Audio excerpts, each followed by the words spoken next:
जय जगन्नाथ। काली मु ड्यूटी आसला राति देखे फ्रिज रे चिकेन अच्छी एबे पियाज धनिया पत्र झील को कही सब प्रस्तुत कलु।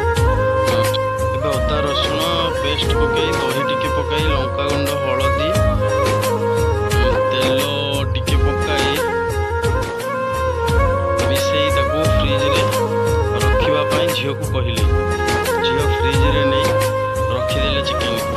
एबे माटी चुली रोषे देखु लंका गुंड मिसाई ताको किछि समय छाड़िला पर हलदी पकाई एबे अदा रसुण पेस्ट पकई झील मिसाई देला।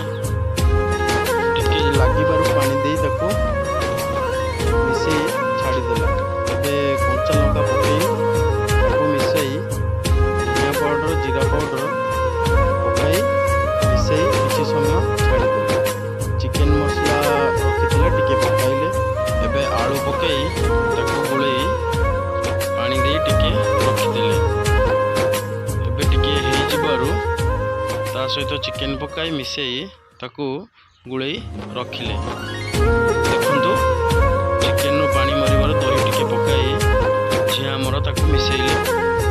चिकेन दे बहुत सुंदर आगे हेई जिबारु एबे प्रस्तुत हो गेला चिकेन।